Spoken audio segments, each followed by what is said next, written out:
जब लग गुरु मिले न साचा, तब लग गुरु करो 10 पांचा। क्या गुरु बदल सकते हैं?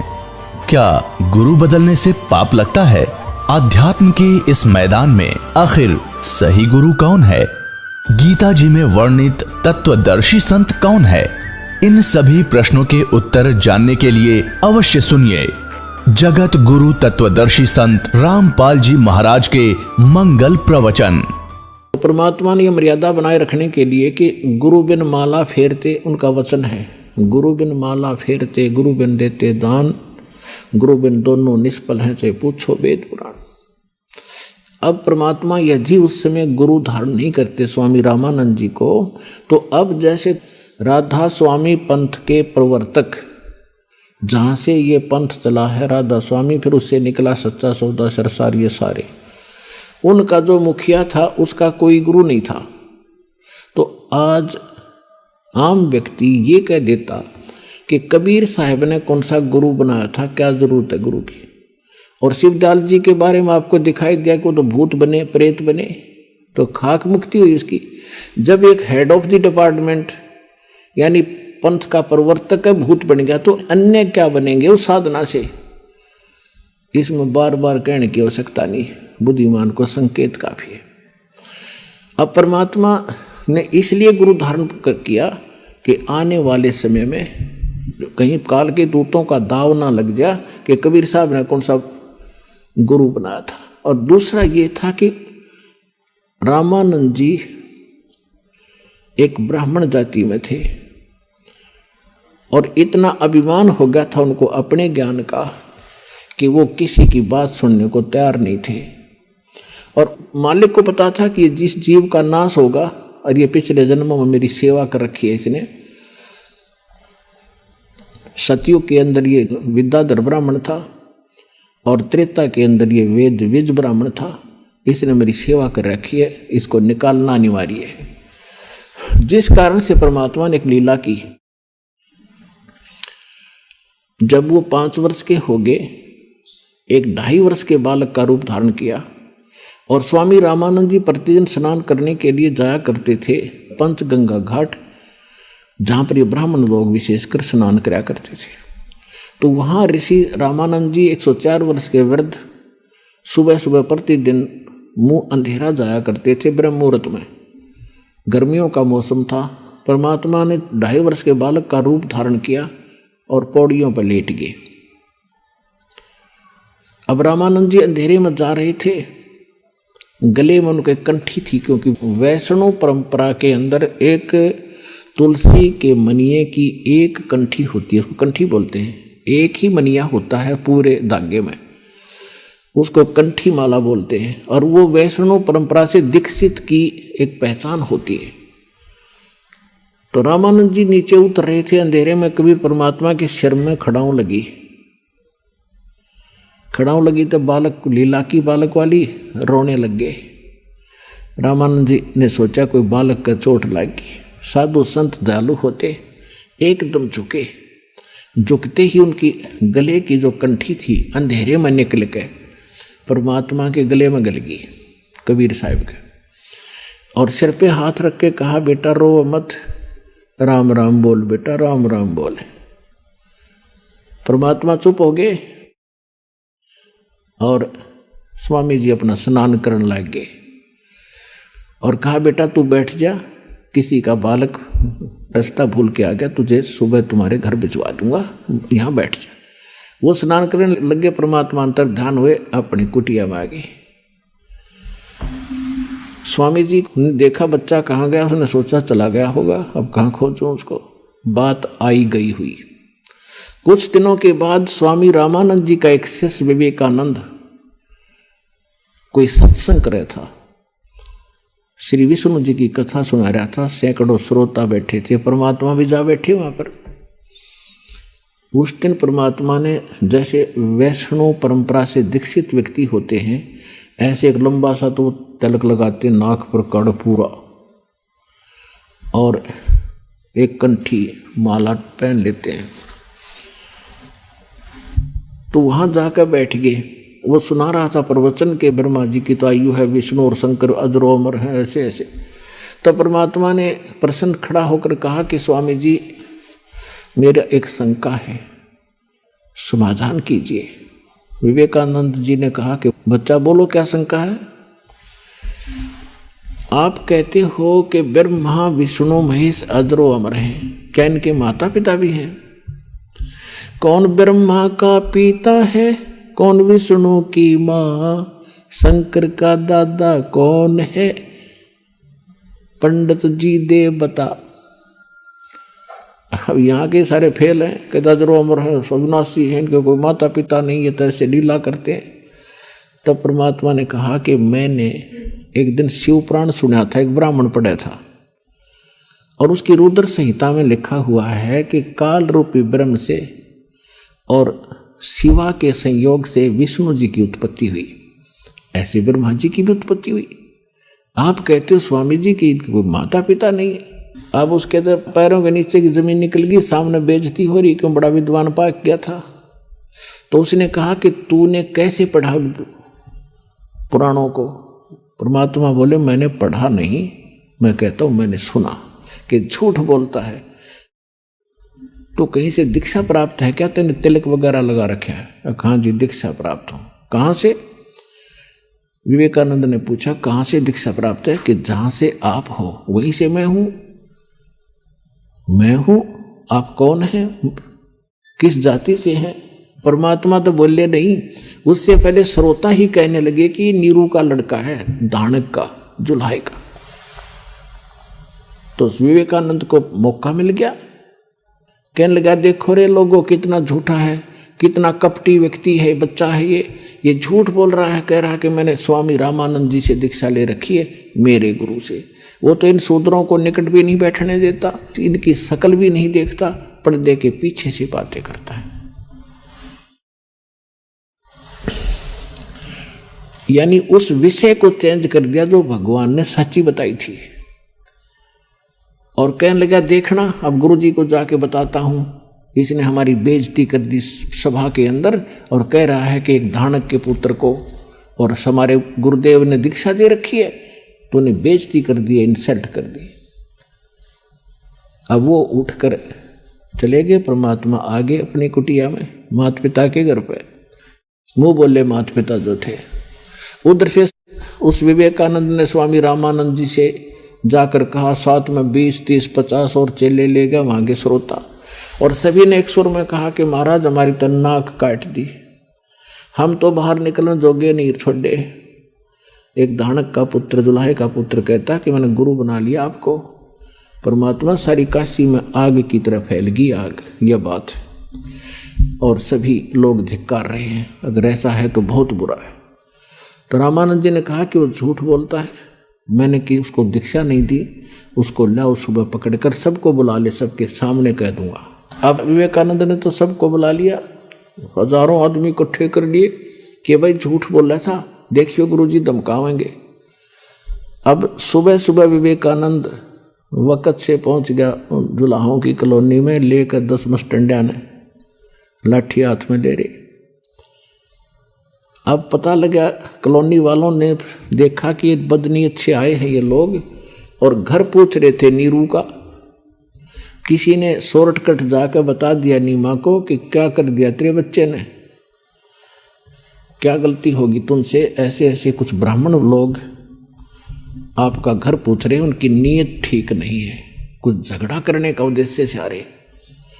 नीमा समझ गई कि जरूर इस कबीर ने कुछ ना कुछ गड़बड़ करी है, यूं करता ही रहता था। परमात्मा जहां जाकर छेड़ देते थे, क्योंकि वो आए इस उद्देश्य से थे, और रोज उलाने आया करते। नीमा दुखी हो रही थी, तो उस दिन भी उसने कबीर जी को उठाया और कहा बेटा तूने किसको क्या कह दिया? परमात्मा बोले माता मैं क्या कहूँ था, मैं कहता हूँ सत्य, ये मुझे मारने दौड़ते हैं। तो माँ ने कहा कि तू क्यों बोला करे बेटा, तू नहीं जानता है कसाई है और तुझे मार देंगे, मैं भी मर जाऊंगी बेटा, फिर हम कैसे जिएंगे। परमात्मा कहा करते माता ये सब मेरे ही बच्चे हैं, ये मेरी बात को सुनते नहीं। तो माँ धमकाया करती कि तू दादा पाक गया, छोटा सा बालक लोग मेरे बच्चे हैं, चुप रहा करे, तू शरारत ना कराया करे। तो उस दिन जब जाकर माई ने पता लगा तो तुरंत उस झोपड़ी में गई जिसमें परमात्मा बालक रूप में सोए थे। उसको उठा के और खड़ा करके झोपड़ी के पीछे लिटा दिया। उसके ऊपर कपड़े डाल दिए, पुराने फटे पुराने, घास डाल दिया। बेटा बोलना मत, कोई निकम्मा आदमी आ रहा है तुझे पीटने के लिए। उनको शक था शायद इसी कारण से आ रहे होंगे। उन्होंने आते ही पूछा कि तेरा बेटा कहाँ है, कहाँ वो कबीर। उसको स्वामी जी ने बुलाया, हम पकड़ कर ले जाएंगे। तो वो कहने लगे जी क्या बात हुई, मेरे बेटे ने ऐसी क्या गलती कर दी, कुछ कारण तो बताओ। कहने लगे वहां पता चलेगा कारण का। अंदर घुस गए, माई ने बताया नहीं, अंदर घुस गए कुटिया में, उथल पुथल कर दी, डंडे के साथ चारपाइयों को उछल दिया, कपड़े कुपड़े उछलने लग गए। कहाँ है, जोर जोर से चिल्ला रहे थे। परमात्मा पीछे छुपा रखे थे। उन्होंने सोचा ये बुढ़िया ने घना दुखी करेंगे माँ बाप को। निकल के उन कपड़ों से बाहर और खड़ा होके कहने लगा कि ए विवेकानंद, झोपड़ी के पीछे बैठा हूं, आजा। वो एकदम भाग कर गए, देखा तो वो पकड़ लिया।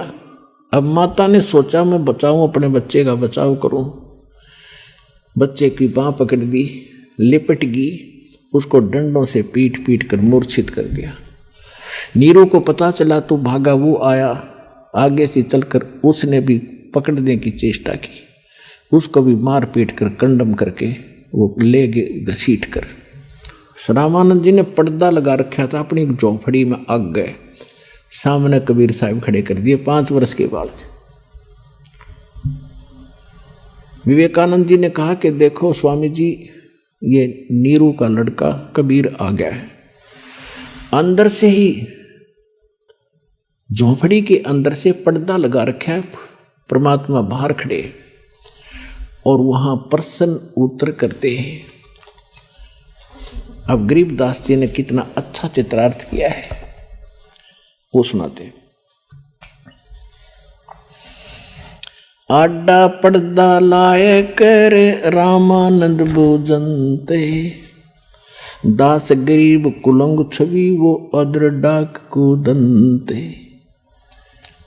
पर्दा लगा के आगे और अंदर से पूछ रहा है और गुस्से में हो रहा है और कहता कौन जात कुल पंथ है, कौन तुम्हारा नाम है। दास गरीब आधीन गति फिर बोलत है बलि जाऊं मैं। रामानंद जी गुस्से में पूछ रहा है कि तेरी कौन जात है, तेरा कौन माँ बाप है, तेरा नाम क्या है। तो परमात्मा बाहर से बालक रूप में क्या बोल रहे हैं, जात हमारी जगत गुरु और परमेश्वर है पंथ, दास गरीब लिखत पढ़ मेरा नाम निरंजन कंथ। परमात्मा ने कहा कि मेरी जात पूछते हो स्वामी जी, तो मैं जगत गुरु हूं, सबको ज्ञान देने के लिए आया हूं। और मैं किस पंथ से संबंधित हूं, मैं परमेश्वर पंथ है मेरा। एक ईश, एक ईश्वर, एक परमेश्वर।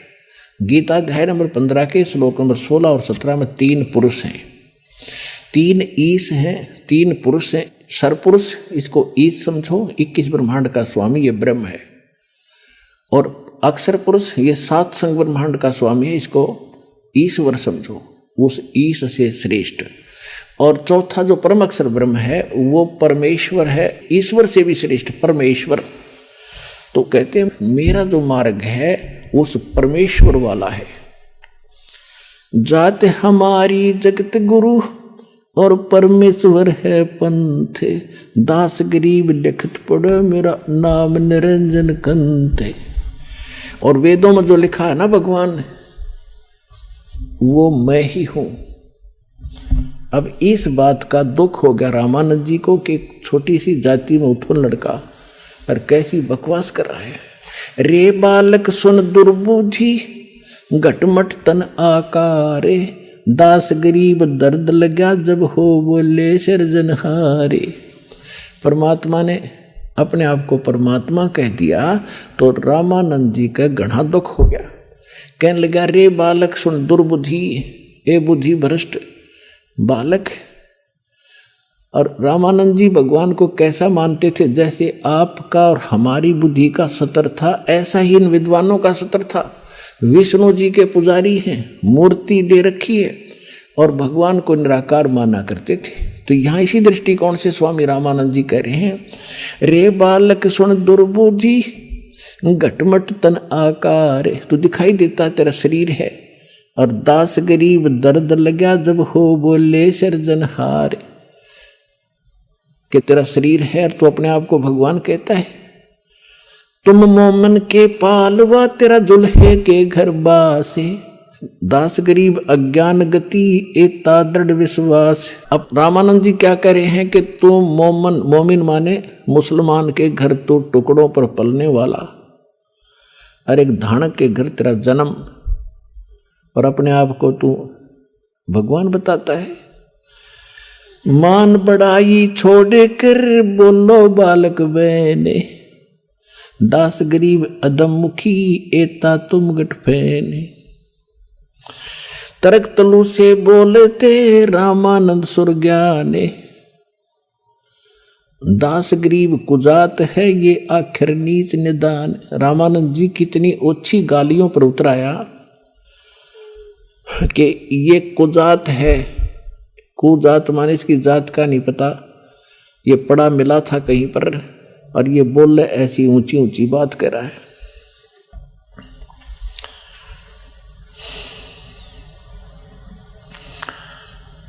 मैं के बदन खुलासे कर सुन स्वामी परवीने, दास गरीब मनी मरे मैं आजिज आधीन। अब परमात्मा कहते हैं, हे स्वामी जी, जैसे गुरु एक नेक शिष्य और गुरु के साथ जो व्यवहार करना चाहिए वो तरीका बताते हुए अपनाते हुए कहते हैं, गुरु जी तो गालियां दे रहे हैं और परमात्मा विनम्र भाव से और करबद्ध होकर कह रहे हैं। कहते हैं, स्वामी जी मैं जो कह रहा हूं मैं सचमुच वही हूं और आप हमारे गुरुदेव हैं, कुछ भी कहो आपकी सब बातें सिरोधार्य हैं। मैं अवगत गत से पहरे और चार वेद से दूरे, दास गरीब दसों दिशा सकल सिंध भरपूरे। सकल सिंध भरपूर हूँ खालिक मेरा नाम, दास गरीब अजात हूँ तै जो कहा बलि जाऊं मैं। कि मैं कोई जाति नहीं मेरे, ना मैं जाति मानता हूँ, फिर भी आप मुझे कुजात कहते हो, धानक दुल्हा कह रहे हो, तो मैं बलिहारी हूं आपके। सकल सिंध भरपूर हूं खालिक हमरा नाम। खालिक, खलक माने सृष्टि, खालिक माने इसका स्वामी, इसके रचने वाला, मैं वही हूं। और दास गरीब अजात हूं तै जो कहा बलि जाऊं मैं। जात पात मेरे नहीं मेरी बस्ती है बिन थाम, दास गरीब अनिन गति तन मेरा बिन चाम।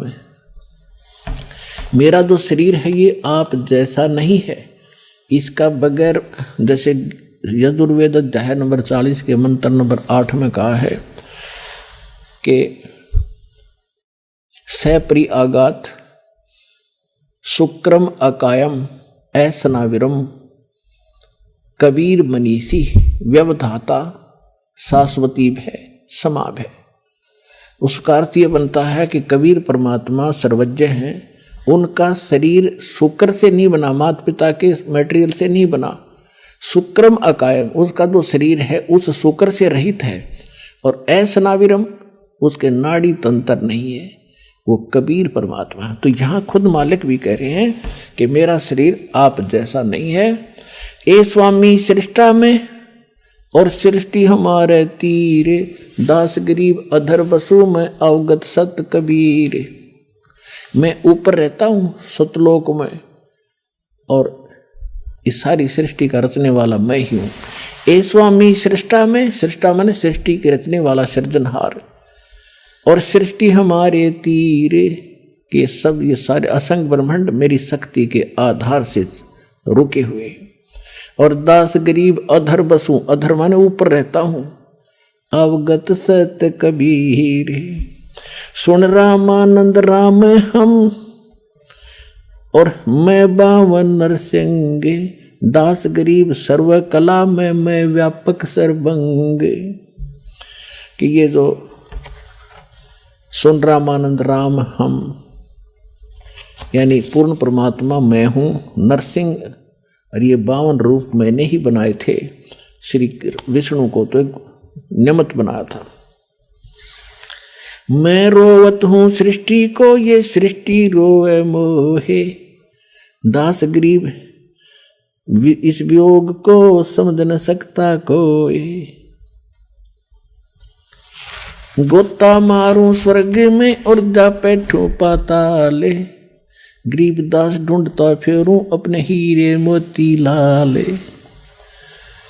अब इस बात को सुनकर रामानंद जी से परमात्मा ने जब ये कहा कि मैं परमात्मा हूं, आपका यकीन हो या ना हो, इतना कॉन्फिडेंस से जब बात की तो रामानंद जी भगत थे, विवश हो गए सोचन पे कि उसने सुना है कि भगवान ना जाने किस रूप में आ जा। उसने सोचा कि इससे पीछे बात करूंगा, जब इतना कॉन्फिडेंस से कह रहा है कि आई एम गॉड, आम आदमी थोड़ा हो सकता है। तो उन्होंने सोचा कि मैं पहले अपनी जो दैनिक क्रिया करता हूं भक्ति की वो पूरी कर दूं। रामानंद जी कैसे करते थे? मूर्ति पूजा करते थे, लेकिन काल्पनिक करते थे। जैसे कल्पना करते हैं कि भगवान विष्णु की मूर्ति सामने बन गई, रोज का अभ्यास था, मानसिक पूजा थी उनकी। और फिर वो क्या करते हैं, स्थूल कैसे कर्मकांड करते हैं ये लोग, भगवान विष्णु की मूर्ति के सारे कपड़े उतारते हैं, उनको नवाते हैं, फिर नए धोए हुए कपड़े पहनाते हैं और सब तिलक लगाते हैं, गले कंठी एक मनिए की माला डालते हैं, ऊपर से मुकुट डाल देते हैं। और मुकुट डालने के बाद फिर उस दिन मुकुट उतारा नहीं जा सकता। तो रामानंद जी ऐसे कल्पना से कर रहे थे। उन्होंने नए कपड़े पहना दिए भगवान विष्णु को और मुकुट रख दिया, तिलक लगा दिया। उस दिन वो कंठी डालनी भूल गए, कंठी अलग दिखाई दे उसने, जैसे स्वप्न होता ना कई बार, वो कल्पना ऐसे करता था। तो कंठी अलग रखी थी माला, अब माला ना डाला तो पूजा खंडित, और मुकुट उतार दिया उस दिन तो पूजा खंडित। अब रामानंद जी ने सोचा इस माला को मुकुट के अंदर से डाल देता हूं। अब मुकुट में आकर माला फंस गई, ना जावा आगे ने। अब मालिक के खेल थे। रामानंद जी बहुत दुखी अंदर से कि हे परमात्मा, से पहली बार भूल लगी है जीवन में, मेरे से कौन सी चूक होगी, आज मेरे भगवान की पूजा खंडित होगी, क्या भगवान रुष्ट हो गए मेरे से? इतना दुखी हो रहा था। तभी भगवान बाहर से बोले कबीर साहब, और पर्दे के अंदर से भीतर वो अपनी मानसिक पूजा कर रहा, बाहर को दिखे भी ना था। तब परमात्मा ने कहा कि स्वामी इसकी गांठ खोल लो माला की और फिर गले में डालकर भगवान का बांध दे, मुकुट उतारना नहीं पड़ेगा, आपका काम बन जाएगा। अब वो किसकी माला उतारा था, कहाँ उसने मुकुट देखा था? एकदम खटका धक्का सा लगा रामानंद जी को कि कहीं कोई मूर्ति बाहर नहीं, मैं क्या कर रहा हूं ये को कौन जान सकता है? ये तो सामने परमात्मा खड़े। अपने आत्माओं ब्राह्मण सोए जो ब्रह्म पहचाने, जो भगवान ने पहचान ले वो ब्राह्मण होता है। अब एक तरफ तो सारा समाज ब्राह्मण खड़ा और इज्जत का नाश हुआ कि एक जुल्हे के बालक के सीने से लगावे, उसकी तो साख मिट्टी में मिल जानी थी, सारा उसका तो प्रोग्राम खत्म हो जाना था और कोई चेला नहीं रहना था ब्राह्मण उसका, और दुनिया में वो निंदा का पात्र बनना था। एक तरफ तो उसने समाज दिखे था, एक तरफ उसने भगवान दिखाई देता। तो इसको पंडित कहते हैं। डोडी पर्दा दूर बगा और एकदम बाहर आके सबके सामने नो बैठी थी जनता और उस धानक के लड़के को सीने से लगा लिया।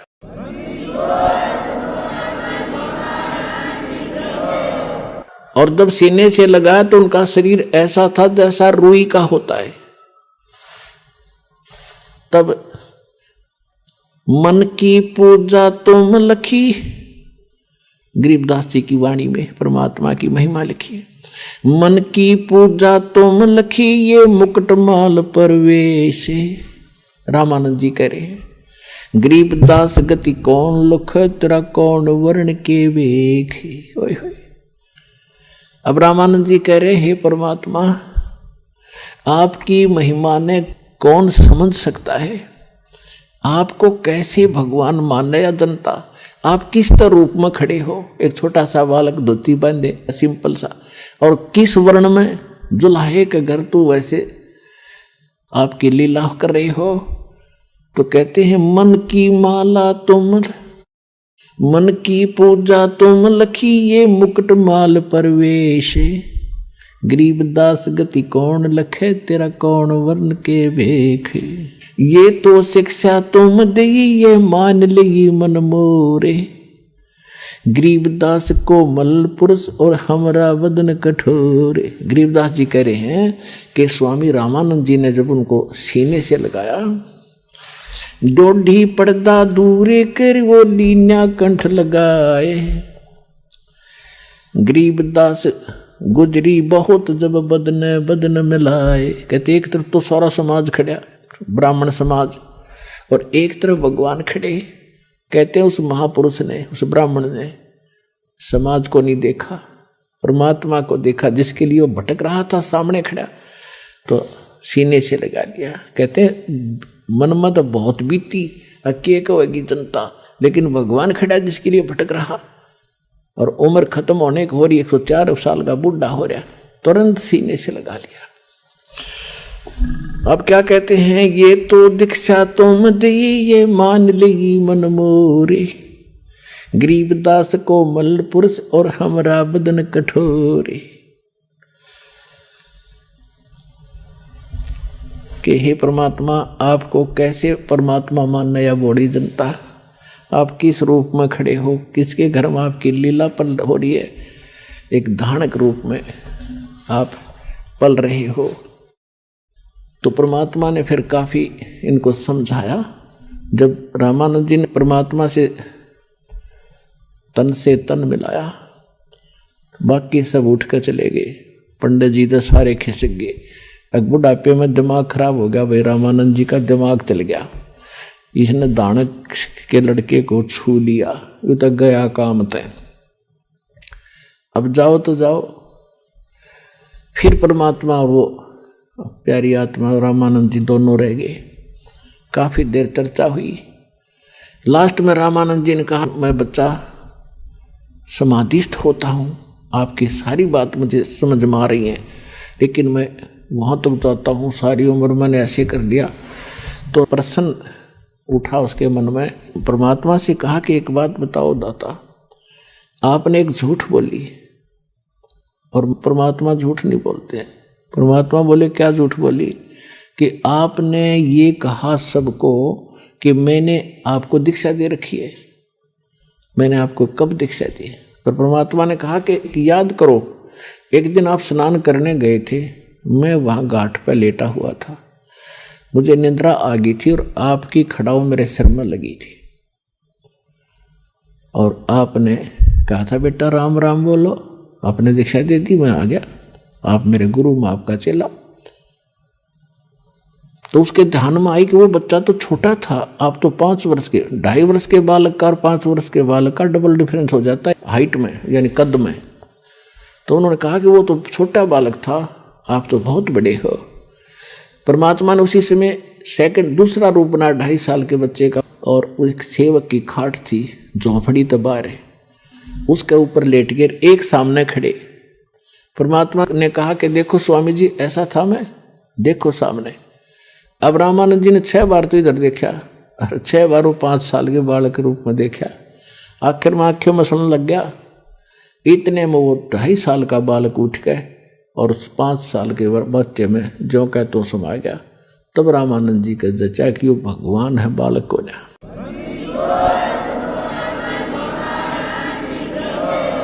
फिर रामानंद जी ने कहा कि बच्चा एक बात और बता, क्योंकि वो मन जो है ज्यादा ही शंका पैदा करता है जब सच्चाई के निकट आता है, सैकड़ों प्रश्न उठा देता है।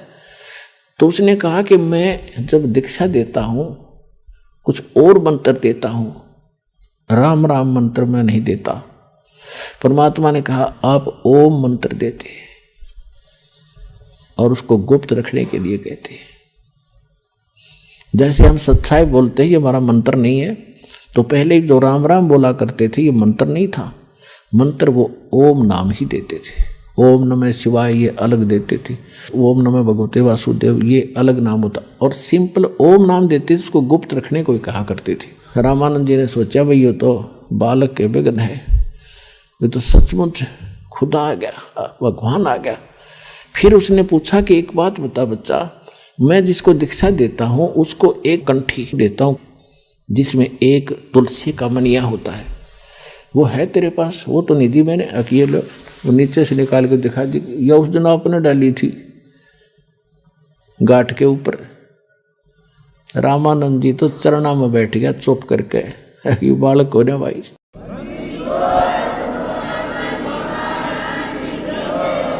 फिर परमात्मा ने कहा था अग्रम अग्रम छोड़ दो, सुनो हमारी बात, कि स्वामी जी अग्रम अग्रम नहीं चलेगी, कल्याण करवाओ, तुम्हारे लिए आया हूं मैं। फिर उसने एक आंट और अड़ा दी कि मैं समाधिस्थ होता हूं। परमात्मा बोले चल वो क्रिया भी कर। समाधिस्थ होकर कहाँ पहुंचा? आगे जाके ब्रह्मचारी थे बचपन से ही, 104 साल के हो गए थे, 5 वर्ष के भगवान बैठे थे सामने बालक रूप में। योग युक्त प्राणायाम कर जीता सकल शरीर, और त्रिवेणी के घाट पर वहां अटक रहे बलबीर। समाधिस्थ होकर अंदर जाते थे, आगे जाके त्रिकुटी पर 3 रास्ते हो जाते हैं, त्रिवेणी शुरू होती है। इनको तो ढंग से त्रिकुटी का भी ना पता, वो तो बहुत अंदर का खेल, ये मारे सट्टे सुनी सुनाए। तो जब ये वहां पहुंच गया त्रिकुटी पर 3 रास्ते हो जाते हैं, और परमात्मा साथ दिखे बालक रूप में ऊपर। जहां वो पहुंची उसकी समाधि, परमात्मा ने कहा स्वामी जी ये आ गया तेरा आखिरी स्टेशन, अब कहाँ जाओगे? पता नहीं, इससे आगे मुझे नहीं मालूम, मैं बताता हूँ। ये है ना लेफ्ट साइड वाला, ये मृत्यु के बाद आप इधर जाओगे, और ये आगे जाके पहला ही स्टेशन, इसके ऊपर पहला जो मुकाम है, स्थान है, वो धर्मराज का है। वो आपका अकाउंट लेता है, और जिसने जहाँ की भक्ति कर रखी है उसी इष्ट के धाम को तुरंत भेज देता, वहाँ कोई सुनवाई नहीं होती फिर। और इधर ये साथ में तो तीसरी इधर का रास्ता है, इसमें वो ऋषि महर्षि जो अलग रहते हैं, ये उधर जाता है, इधर कोई नहीं जा सकता। वो रास्ता है लेकिन आम आदमी अलाउड नहीं। और इधर जो सामने रास्ता है ये ब्रह्मरंध्र है, और ये ब्रह्मरंध्र खुले बिना ब्रह्म लोग भी नहीं जा सकते तुम, तो इस ब्रह्मरंध्र तुम्हारे किसी मंत्र से नहीं खुल सकता। तो उन्होंने खूब अपना स्मरण करके देखो, खूब स्मरण किया, नहीं खुला। तो परमात्मा ने कहा कि मेरे पास सतनाम है, उस 2 अक्षर के मंत्र से ये ब्रह्मरंध्र खुल जाता है सामने का। मैं सिमरण करके दिखाता हूँ। तो उन्होंने सिमरण किया, एकदम खुल गया, और स्वामी जी को अंदर लेकर गए। आगे सारा कुछ दिखा के ब्रह्मांड परब्रह्म के लोक में प्रवेश किया। फिर सतलोक में गए, 12वां द्वार पार करके। वहां जाके स्वामी जी ने क्या देखा कि जो अन्य रूप में परमात्मा सिंहासन पर बैठे थे, और एक रोमकूप में करोड़ सूर्य मिला दे, करोड़ चंद्रमा, वो भी फीका पड़े, और नीचे से वो बालक रूप में जा रहे उनके साथ में। तो वहां जाकर क्या देखा, जो एक चमर उठा के छोटे से बालक और करने लग गए ऐसे भगवान के ऊपर। तो रामानंद जी ने सोचा ये है परमात्मा जो तख्त पर बैठा, सिंहासन पर बैठा, और ये कबीर यहाँ का कोई इनका निकटतम सेवक है। इतने में वो सिंहासन वाला भगवान खड़ा हुआ, और 5 वर्ष के बालक बैठ गए उस सिंहासन पर, और वो तेजों में शरीर परमात्मा 5 वर्ष के बालक में समा गया। अकेले वो बालक रूप परमात्मा कबीर जी असंख्य ब्रह्मांड के सिंहासन पर विराजमान थे। अब रामानंद जी सोच ही रहे थे ये क्या कमाल कर दिया। फिर उनकी चेतना होगी कि सचमुच ही तो परमात्मा है। तब परमेश्वर ने कहा कि जाओ स्वामी जी, अब नीचे जाओ, ये है मेरा लोक। ए स्वामी सृष्टा में सृष्टि हमारे तीरे, दास गरीब अधर बसो अवगत सत कबीर। तब रामानंद जी कहने लगे भगवान हमारी तो बुद्धि पर पत्थर पड़ गया था, ये है लोग जो स्वर्ग भी दिखाया, उसमें तो नरक है, उस स्वर्ग की सतलोक को देखते हुए, और वहां तो अपनी पुण्य समाप्त होते ही फिर वापस जाना होता है, और यहाँ सदा सुखी रहोगे। देखो ये सब तुम्हारे पहले के भाई बहन यहाँ रह रहे हैं। तब रामानंद जी से कहा कि जाओ वापस। जब उनकी समाधि वापस टूटी, एकदम ऐसे बैठे, समाधि खुली, तो सामने फिर बैठे परमात्मा 5 वर्ष की बालक रूप में। तब कहा था, बोलत रामानंद जी सुनो कबीर करतारे, गरीबदास सब रूप के तुम ही सिरजनहार, दो ही ठोड़ है एक तू भया एक से दो, गरीबदास हम कारणे तुम आए हो मगजो, तुम साहेब तुम संत हो, तुम सतगुरु तुम हंस, गरीबदास तेरे रूप बिना और न दूजा अंश। कि हे परमात्मा, आप ही सर्वशक्तिमान हो, और दो ठोड़ आप ही हो, एक से दो बनकर आप ही यहाँ आए हो। तब चरण पकड़ दिए 104 साल के बूढ़े ने और 5 वर्ष के भगवान के, और कहा कि तुम स्वामी में बाल बुद्धि। 104 साल का ब्राह्मण और 5 वर्ष के धानक के बच्चे को कह रहा है, तुम स्वामी, तुम मेरे मालिक, और मैं बाल बुद्धि। हमारा ज्ञान तो एक बालक जैसा था स्वामी जी। हे परमात्मा, तुम स्वामी में बाल बुद्धि, ये ब्रह्म कर्म कियो नासे, दास गरीब निज ब्रह्म तुम मेरा हो गया दृढ़ विश्वास। तो परमात्मा ने कहा था, देखो अब आप मेरे गुरु बने रहना। अब वो रोआ बुढ़ा 104 साल का, मैं क्यों कर गुरु बनूं आपका, मेरी आत्मा नहीं मानती दाता। परमात्मा बोले, ये मेरा आदेश मान लो आप, यदि ये मर्यादा नहीं रहेगी तो मेरा सारा काम बिगड़ जाएगा। स्वामी को, स्वामी जी बात बिगड़ जाएगी, मैं कहूँ ऐसे भक्ति करो, लेकिन ये मर्यादा आपने बनानी रखनी पड़ेगी। तो रामानंद जी रोते हुए ने स्वीकार कर लिया कि जो आपका आदेश। लेकिन कहते हैं रामानंद से लक्ष गुरु, ये लाखों गुरु तारे से के भाई, और चेलों की गिनती नहीं जो पद में रही समाये। तो परमात्मा ने उस आत्मा का कल्याण किया गुरु बना के, लेकिन दीक्षा वही रखी जो परमात्मा ने उनको दी थी। इस प्रकार ये परमात्मा का मार्ग सफल होता है। गुरु बिन माला फेरते, गुरु बिन देते दाने, गुरु बिन दोनों निष्फल हैं, ते पूछो वेद पुराने। तो पुणात्मा, आज तक तो भ्रमणा फैला रखी थी, भ्रम था कबीर साहिब के जन्म के बारे में, वो 100% रॉन्ग था, गलत था, कि किसी कुंवारी के पैदा हुए थे, वो सर्व की मारी गेरगी, ये सब बकवास थी। आंखों देखा गरीबदास जी ने बताया, नानक साहिब जी ने बताया, अनंत कोट ब्रह्मांड का एक रति निभारे, सतगुरु पुरुष कबीर हैं ये कुल के सिरजनहार। हम सुल्तानी नानक तारे, दादू को उपदेश दिया, जात जुलाहा भेद न पाया, वो काशी माहे कबीर हुआ। तो who is God? Kabir is God. बोलो सतगुरुदेव की।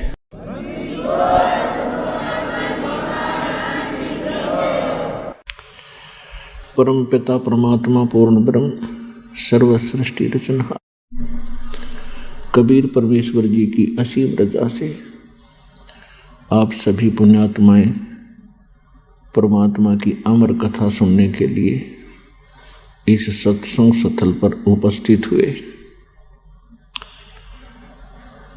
सौभाग्य आपका, धन धन है आप।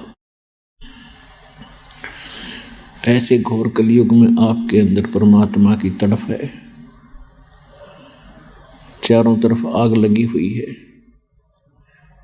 माया को इकट्ठा करने में ऐसी दौड़ लग चुकी है।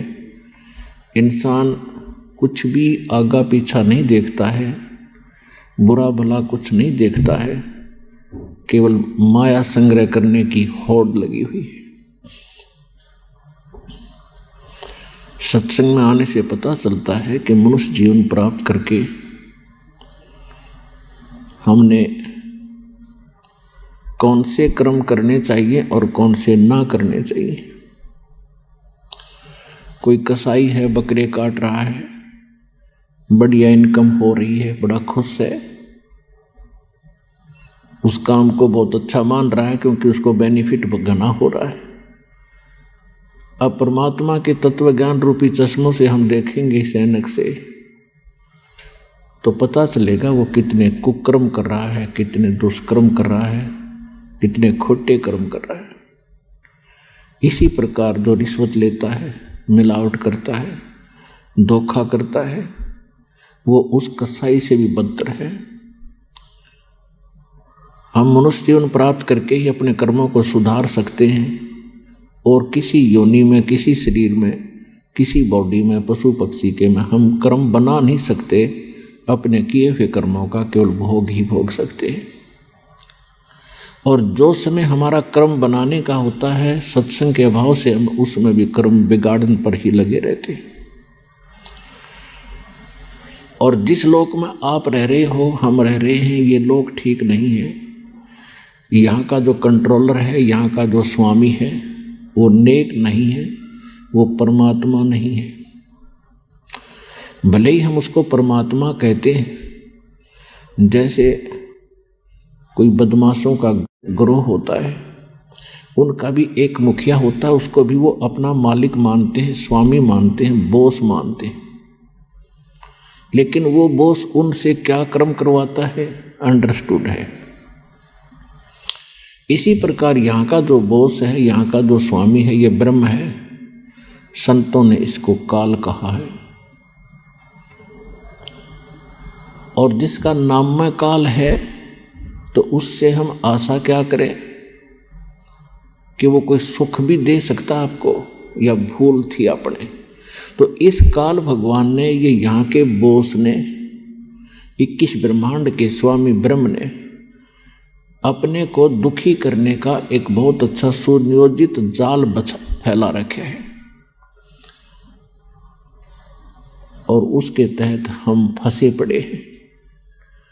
अब परमात्मा आए, सतगुरु आए दया करी, ऐसे दीन दयाले, बंदी छोड़ वृत्तास कहा, जठरगनी प्रतिपाले। के सतगुरु आए दया करी, ऐसे दीन दयाल। और वो दीन दयाल हमारे मालिक हैं, सबके दाता हैं, सबके विधाता हैं और सबके मालिक हैं। और हम अपनी गलती से इस काल के जाल में फंस गए। अब हम विवश कर दिए इसने, एक रोटी और पेट के लिए, कोठी और कार के लिए हम मर जाते हैं, वो इच्छाएं पूरी नहीं होती। और परमात्मा ने आके हमें याद दिलाया है कि इस मनुष्य जीवन में आपने कौन से कर्म करने चाहिए। श्रीमद् भगवत गीता अध्याय नंबर 4 के श्लोक नंबर 32 में गीता ज्ञानदाता कहता है कि अर्जुन, जो मैंने अभी आपको गीता अध्याय नंबर 4 के श्लोक नंबर 25 से लेकर 30 तक जो ज्ञान दिया है, इसमें कोई तो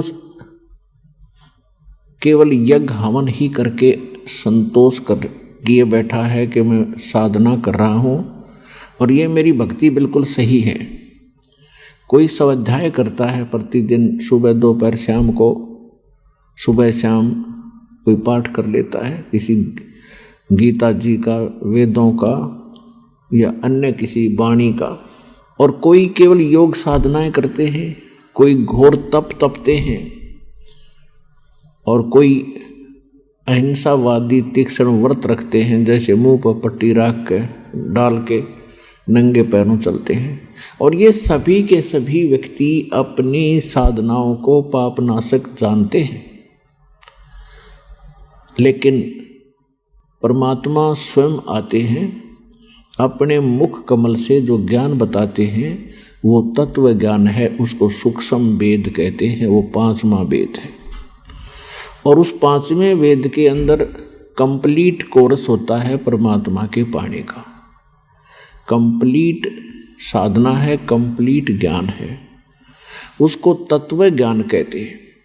उस तत्व ज्ञान को तू चौथे अध्याय के 34वें श्लोक में कहा फिर उस तत्व ज्ञान को जो परमात्मा अपने मुख कमल से आकर बोलता है, उसको तत्वदर्शी संतों के पास जाकर समझ। उसके अंदर बड़े विस्तार के साथ धार्मिक यज्ञों की जानकारी है, अर्थात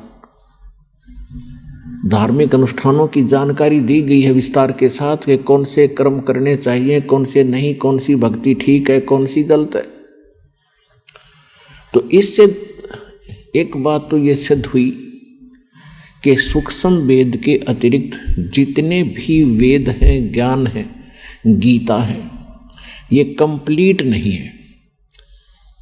और इनकम्प्लीट से फिर लाभ क्या होगा? जैसे आप कोई मोबाइल नंबर से कोई नंबर मिलाते हो और एक नंबर ज़्यादा या कम लग जाता है तो आपका वो काम बना नहीं, रॉन्ग नंबर हो गया। ठीक इसी प्रकार अध्यात्म मार्ग के अंदर कंप्लीट ही साधना चाहिए, संपूर्ण। आइए अब हम उन श्रद्धालुओं के अनुभव जानते हैं जो जगत गुरु तत्वदर्शी संत रामपाल जी महाराज जी से दीक्षा प्राप्त कर चुके हैं तथा उनके द्वारा बताए गए भक्ति मार्ग पर चल रहे हैं। सर नमस्कार। नमस्कार सर। सर क्या नाम है आपका? उपेंद्र सिंह राणा। उपेंद्र जी आप कहाँ से आए हो? मैं ऊना हिमाचल प्रदेश से आया हूँ जी। सर क्या करते हैं आप? मैं प्रिंसिपल की पोस्ट पर लगा हुआ हूँ जी। आजकल Santoshgarh boys senior secondary school में हूँ जी। सर संत रामपाल जी महाराज से नाम दीक्षा लेने से पहले आप क्या भक्ति साधना करते थे? मैं हिंदू समाज में जो प्रचलित देवी देवताओं की साधना होती थी, पितृ पूजा, श्राद्ध निकालना, एकादशी का व्रत करता था, भगवत गीता जी का नित्य पाठ करता था और ये पेहवा में जाते थे, पितृदान करने जाते थे, बाबा बालकनाथ के जाते थे और देवी के भी जाते थे और एकादशी का व्रत रखते थे। इसके अलावा कृष्ण जन्माष्टमी का व्रत करना, नवरात्र का व्रत करना, जो अन्य जितनी भी सारी पूजा साधनाएं थी वो सारी करते थे। सर आप एक पढ़े लिखे इंसान हैं, आप प्रिंसिपल हैं और आपने पहले बहुत सारी साधनाएं की है, तो सर हम आपसे ये जानना चाहते हैं कि इन सभी साधनाओं को छोड़कर संत रामपाल जी महाराज की शरण में आने का क्या कारण रहा? हाँ जी, संत रामपाल जी महाराज जी के पीछे जाने का एक कारण जो है, सबसे बड़ा कारण जो है कि जितनी भी जो हम पूजाएं करते थे, साधनाएं करते थे, उसमें कहीं ना कहीं मेरे मन में ये रहता था कि परमात्मा की प्राप्ति हो जाए। क्योंकि हमारे जो जीवन है उसमें जितनी भी कमियां हैं, ऐसा हम समझते थे, जो हमें संस्कार मिले थे कि परमात्मा जो है वो सब कुछ कर सकता है, वो एक परमात्मा जो है वो सब कुछ कर सकता है। तो उस परमात्मा की तलाश थी, उसको ढूंढते थे। तो संत रामपाल जी महाराज जी जो हैं, इनका जो है जब मैंने टीवी के ऊपर सत्संग देखा तो उसमें देखा कि ये प्रमाणों के साथ जो है बता रहे हैं और जिन जिन संतों को, महापुरुषों को परमात्मा मिले, उन्होंने कौन सी साधना करी और हमारे धार्मिक जो ग्रंथ हैं उनमें कौन सी साधनाएं दे रखी हैं, उनको जब ये खोल कर बता रहे थे तो देखा कि तो सारे मैच कर रहे हैं आपस में। तो मैच कर रहे हैं, इसका मतलब ये सही साधना है, ये सही रास्ता है, इसी रास्ते से जो है, इसी मार्ग से जो है परमात्मा की प्राप्ति हो सकती है। तो तब मैं जो है फैसला किया मैंने कि संत रामपाल जी महाराज जी की शरण में आया। सर परमात्मा की जानकारी देने वाले तो लाखों संत हैं हिंदुस्तान में और काफ़ी पुराना इतिहास रहा है उन डेरों का, उन पंथों का। जैसे हम बात करें राधा स्वामी पंथ की, डेरा सच्चा सौदा की। सर आखिर संत रामपाल जी महाराज द्वारा दिए गए ज्ञान में आपको ऐसा क्या लगा कि उनके द्वारा दी गई भक्ति से ही परमात्मा को पाया जा सकता है? आखिर क्या थी वो बातें? ऐसा है कि जितने भी बाकी संत हैं, महापुरुष हैं, बड़े बड़े ऋषि हुए हैं, उन सब ने ये तो कहा कि वेदों में जो लिखा हुआ वो सच है, भगवत गीता जी में वो जो लिखा हुआ वो सच है, गुरु ग्रंथ साहब जी में जो लिखा हुआ वो सच है, कुरान शरीफ में जो लिखा हुआ वो सच है। लेकिन उन्होंने कभी खोल करके बताया नहीं उसमें लिखा क्या हुआ है। अब बच्चे को स्कूल में डालते हैं, उसको अध्यापक बोले कि बेटा ये किताब में लिखा हुआ है, तो वो कैसे मानेगा? वो टीचर जो है उसको किताब खोल के दिखाता है कि इसमें ये पेज के ऊपर ये लिखा हुआ है, ये सवाल है, ये इसका जवाब है। तो संत रामपाल जी महाराज ने वो करके दिखाया। उन्होंने हमारे सामने, हमने वेदों का नाम ही सुना हुआ था खाली, लेकिन वेदों को कभी देखा नहीं था। हमने ऐसा समझते थे कि हम कि वेद तो ऐसी बहुत दुर्लभ ऐसी चीज़ है कि हमारे पास तो आ ही नहीं सकती, और हम वैसे भी संस्कृत तो हमें आती नहीं है, तो हम कैसे जान पाएंगे। तो हमारी कभी हिम्मत ही नहीं हुई, हमने सोचा तक नहीं कभी कि ऐसा हो सकता है। अब ये कैसे हो सकता है कि संत रामपाल जी महाराज बता रहे हैं कि कबीर जी भगवान हैं। अब कैसे बता रहे हैं, वेदों के अंदर भी वो कबीर नाम लिखा हुआ, मान लेते हैं कबीर साहब भारत में हुए हैं, तब उनका नाम वेदों में शायद गलती से लिख दिया होगा किसी ने। जहाँ भगवत गीता में बताते हैं कबीर साहब हैं, हो सकता है वहाँ भी गलती से लिख दिया होगा। गुरु ग्रंथ साहब में लिखा हुआ है, चलो मान लेते हैं गुरु नानक देव जी ने जो है शायद जिंदा महात्मा के रूप में जो उनको परमात्मा मिले वो कबीर साहब ही थे, शायद तब नाम आ गया होगा। लेकिन कुरान शरीफ में कहाँ से आ गया कबीर साहब का नाम, और बाइबल में कहाँ से आ गया कबीर साहब का नाम। तो वो सारे ग्रंथ जो है वो टैली कर रहे हैं आपस में, वो यही बता रहे हैं कि परमात्मा कबीर साहब है। सर हम देखते हैं कि ज्ञान के मामले में संत रामपाल जी महाराज की कोई सानी नहीं है। सर यहाँ पे हम आपसे ये जानना चाहते हैं कि जो भी संत रामपाल जी महाराज जी से नाम दीक्षा लेता है उनको कोई ना कोई लाभ जरूर होते हैं, चाहे वो शारीरिक हो, आध्यात्मिक हो, चाहे भौतिक हो। सर आपको क्या लाभ मिले संत रामपाल जी महाराज से नाम दीक्षा लेने के बाद? संत रामपाल जी महाराज जी के जुड़ने के बाद वैसे तो हर पल लाभ होते रहते हैं, हमें बहुत सारे लाखों लाभ होंगे, गिन नहीं सकते हम, लेकिन फिर भी जो है कुछ एक मैं बताऊंगा। जैसे मेरे को एनक्लोजिंग स्पॉन्डिलाइटिस की प्रॉब्लम थी। एनक्लोजिंग स्पॉन्डिलाइटिस जो है, इसमें जो रीढ़ की हड्डी होती है, इसके मणके जो है आपस में जुड़ जाते हैं और जो पीठ की मूवमेंट है वो बंद हो जाती है, तो जो व्यक्ति है उसको काम करने में बहुत दिक्कत आती है और बाकी के जो बॉडी पार्ट्स हैं उनके ऊपर भी प्रभाव पड़ता है उसका। तो संत रामपाल जी महाराज जी की शरण में आने से मेरे को जो है इसमें कोई दिक्कत नहीं। मेरे को डॉक्टरों ने कहा था कि आपने जो है रेगुलर एक्सरसाइज करनी है, अगर आप रोजाना एक्सरसाइज नहीं करोगे तो आप जो है जल्दी ही जो है आपका शरीर जाम हो जाएगा, आप काम नहीं कर पाओगे। लेकिन मैंने कभी जो है एक दिन तो क्या, एक घंटा, एक मिनट तक कभी नहीं सोचा कि मैं सैर कर लूँ, मेरे पास इतना समय नहीं होता है, सैर कर ही नहीं पाया मैंने कभी नहीं सैर करी, और ना ही कभी मैंने इसके लिए कोई दवाई ली है। तो मैं बिल्कुल ठीक ठाक चल रहा हूँ, अपने सारे काम जो है ठीक से कर रहा हूँ। ये संत रामपाल जी महाराज जी की दया से ही जो है ऐसा हो पाया है। और क्या लाभ मिले सर? इसके अलावा मेरा जो है ये बाजू टूटी हुई थी, एक्सीडेंट में टूट गई थी, रोड एक्सीडेंट में। मैं कुमार स्वामी जी के साथ जुड़ा हुआ था, 5 साल जुड़ा रहा वहाँ पर। तो ये 3 जुलाई 2013 को जो है मैं दिल्ली में रामलीला ग्राउंड में उनका समागम अटेंड करके आया था, और 4 जुलाई को 2013 को जहाँ बहडाड़ा गांव है ऊना में, वहाँ पर जो है मेरा रोड पर एक्सीडेंट हो गया और मेरी जो ये राइट आर्म जो है, इसकी जो ऊपर बॉल घूमती है, ये इसको ह्यूमरस बोलते हैं, राइट आर्म ह्यूमरस बोलते हैं, ह्यूमरस बोन बोलते हैं, ये टूट गई थी। तो मेरे को बेहोशी हालत में जो है ऊना सरकारी अस्पताल में लाया गया, वहाँ से जो है मुझे 32 सेक्टर चंडीगढ़ के लिए रेफ़र कर दिया गया। तो वहाँ जो है मेरा इसका जो है इलाज किया गया। डॉक्टरों ने मेरे को बोला कि हमने उनका ऑपरेशन किया गया, मेरा 7 घंटे ऑपरेशन चला इसका। उन्होंने कहा कि it is the rarest of rare accident, कि ऐसा नहीं होता है कि ये ह्यूमरस की बोन टूट जाए। तो वो मेरे साथ हुआ। तो उन्होंने इसको 4-5 टुकड़े हो रखे थे इसके, उन्होंने जोड़ दिए नट डाल करके, प्लेट डाल करके। तो उन्होंने कहा कि अब ये ठीक तो नहीं हो पाएगी, ये हमने जोड़ दिया इनको, आप ऐसे इसके साथ काम चलाते रहो, अगर आपने इसमें कोई ज़रा कोताही कर ली, ये हिल गई, तो फिर जो है प्लास्टिक ही डालनी पड़ेगी, तो इसको आपने संभाल के रखना है। तो उस कारण से ना तो मैं ड्राइव कर पाता था, ना ही मैं बस में जा पाता था, क्योंकि बस में तो झटके लगते ही हैं।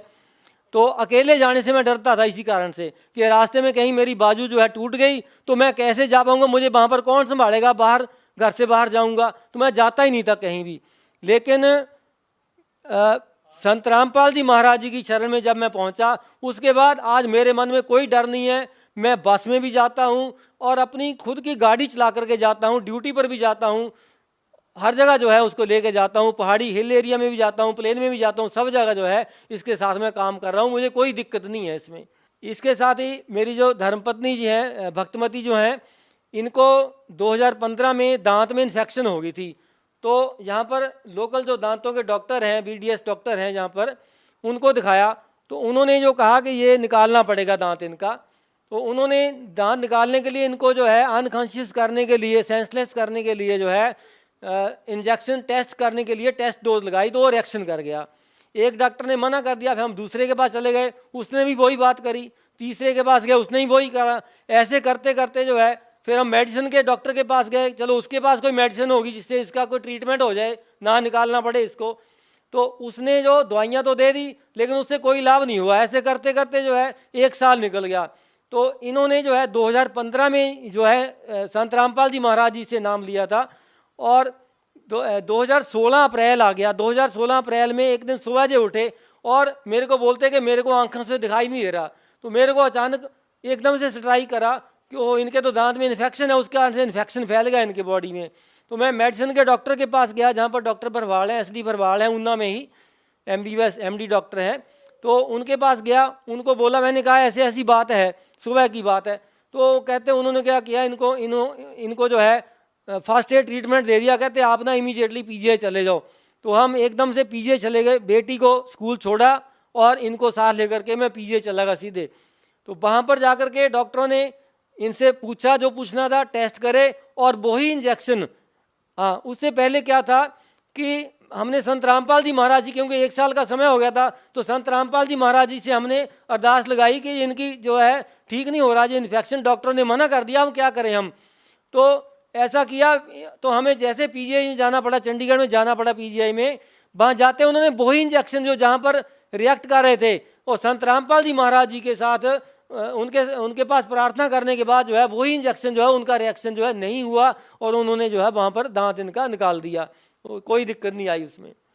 और इसके साथ ही जो है एक बात और जो मैं बताना चाहता हूँ कि मैं संत रामपाल जी महाराज जी से नाम दीक्षा लेने से पहले शराब पीता था, सिगरेट पीता था, मांस खाता था, जितने भी नशे थे वो भी सारे करता था।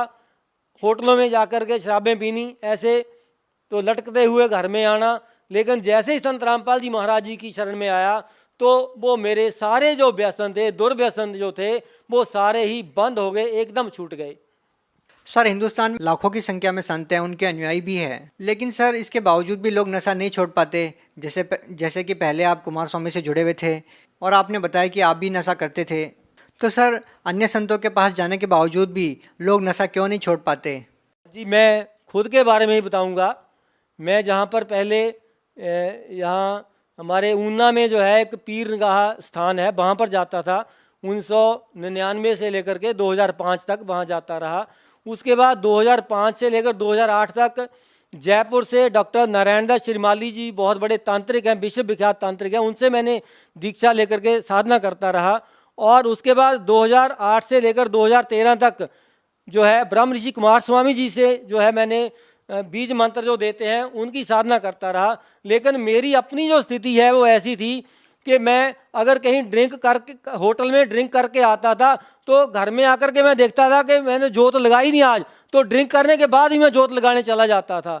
मतलब उन संतों का ज्ञान जो ऐसा था, उसे ये कतई मन में नहीं जो है ऐसी बात आती थी कि ड्रिंक करके जो है हमने ये काम नहीं करना है। जहाँ हम भक्ति करना चाहते हैं तो ड्रिंक जो है इसका जो है कोई मेल नहीं है। लेकिन संत रामपाल जी महाराज जो है उन्होंने हमें ऐसा ज्ञान दिया हमारे शास्त्रों के अंदर से, और हमें ऐसा भक्ति मार्ग दिया जिससे जानकर हमें ये पता चला कि शराब और जो जानना नशे, तंबाकू का नशा है, इनका भक्ति के साथ कोई मेल नहीं है। बाकी संतों के पास जो है ऐसा कोई जवाब नहीं है, ना तो वो ठीक से मना ही करते हैं और ना ही वो ठीक से रोकते हैं। लेकिन संत रामपाल जी महाराज जो हैं इसको रोकते भी हैं। वो कहते हैं कि आपने दीक्षा लेनी है तो लो, लेकिन ये जो है आपको छोड़ने ही पड़ेंगे अगर आपने परमात्मा प्राप्ति करनी है। जी धन्यवाद। सत साहिब।